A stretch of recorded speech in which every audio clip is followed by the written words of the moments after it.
12월 24일 금요일 매일 성경 아침 묵상입니다.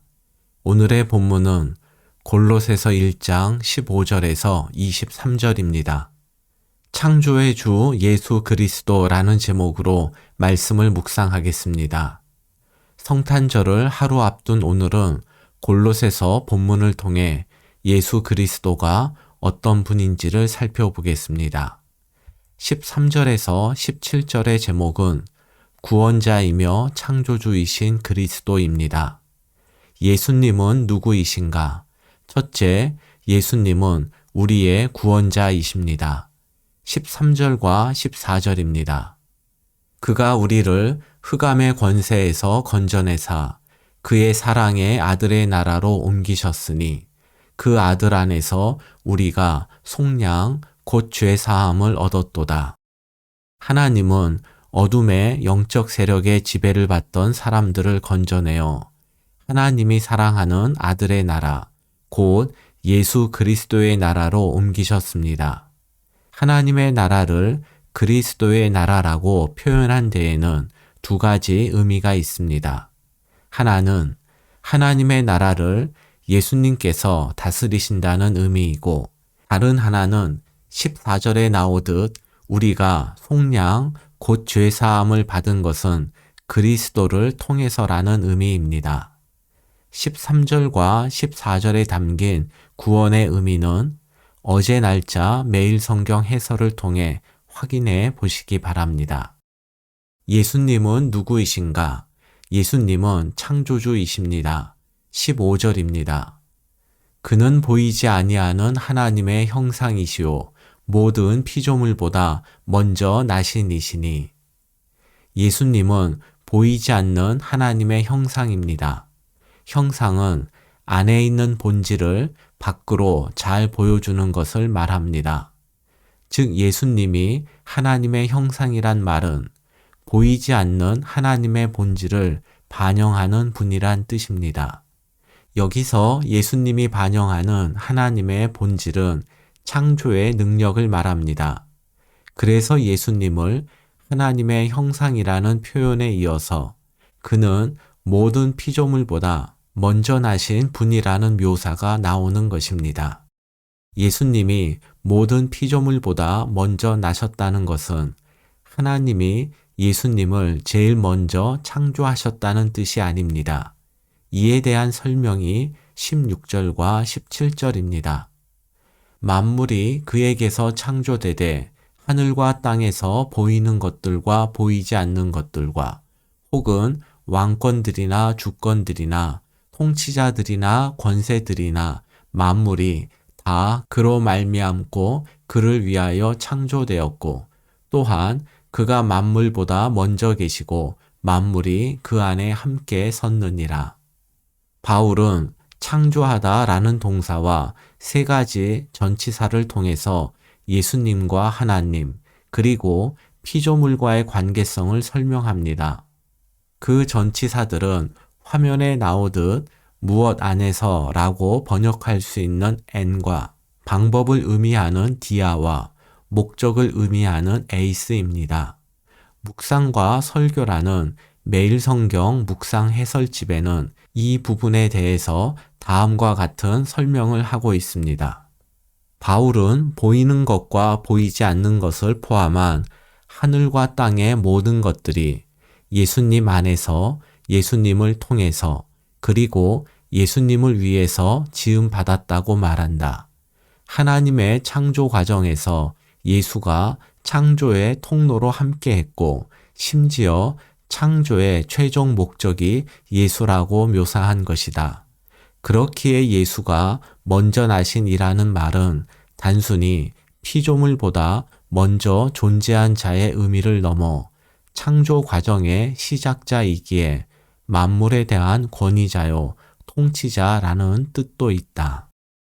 성경 본문과 지금 읽은 해설에서 예수님 대신 하나님을 넣어 읽어도 아무 문제가 없습니다. 즉 예수님에 대한 바울의 묘사는 곧 하나님에 대한 묘사이고 이것은 예수님께서 창조주 하나님이심을 의미합니다. 18절에서 22절의 제목은 교회의 머리요 화평의 주이신 그리스도입니다. 예수님은 누구이신가? 세 번째로 예수님은 교회의 머리이십니다. 18절과 19절입니다. 그는 몸인 교회의 머리시라. 그가 근본이시오. 죽은 자들 가운데서 먼저 나신 이시니 이는 친히 만물의 으뜸이 되려 하심이요. 아버지께서는 모든 충만으로 예수 안에 거하게 하시고. 예수님이 교회의 머리라는 말씀은 예수님이 교회와 성도들의 주인이자 통치자라는 뜻입니다. 18절 하반절에서 19절 말씀은 교회와 성도의 주인이며 통치자가 되시기에 부족함이 없는 예수님의 우월함과 탁월함에 대한 설명입니다. 예수님은 근본, 즉 모든 것의 시작이며 처음으로 죽음의 권세를 이기신 분이십니다. 이것은 피조물 중에서는 찾아볼 수 없는 예수님만의 특징입니다. 그리고 19절에서 보듯이 예수님 안에는 하나님의 충만 또는 하나님께서 주시는 충만이 가득했습니다. 여기서 충만은 인간에게 필요한 모든 것을 공급하기에 부족함이 없는 하나님의 풍요로움을 말합니다.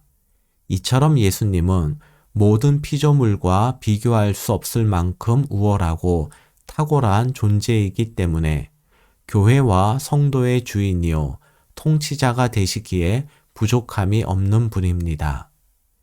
20절로 넘어가기 전에 골로새서에서 충만이 어떤 의미로 사용되었는지를 살펴보겠습니다. 충만은 골로새서의 주제를 드러내는 주요 단어입니다.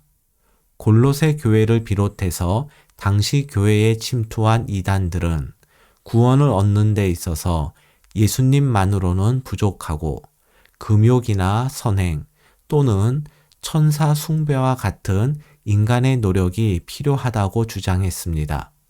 그러나 바울은 이러한 주장에 맞서서 충만이라는 단어를 통해 구원받는 데에는 예수 그리스도만으로 충분하다는 사실을 강조합니다.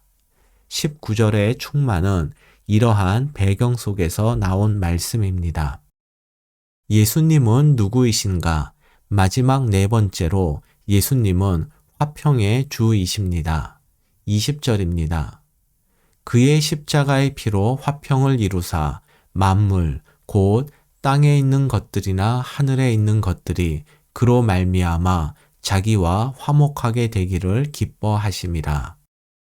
그의 십자가는 예수님의 십자가를 가리키고 20절 전체의 주어는 19절에 나오는 아버지 곧 하나님이십니다. 20절을 쉽게 풀어보면 이렇게 됩니다. 하나님께서는 그리스도의 십자가의 피로 화평을 이루사 그리스도로 말미암아 만물이 하나님과 화목하게 되기를 기뻐하셨습니다. 죄로 인해서 하나님의 원수가 된 인류는 그리스도가 십자가에 달려 죽으심으로 하나님과 화평을 이루게 되었습니다. 하나님께서 이것을 기뻐하셨다는 것은 예수님의 십자가 죽음이 하나님의 뜻에 순종한 결과임을 의미합니다. 첫째 아담의 불순종으로 하나님과의 화평이 깨어졌다면 둘째 아담인 예수님의 순종으로 깨어진 하나님과의 화평이 회복된 것입니다. 21절과 22절입니다.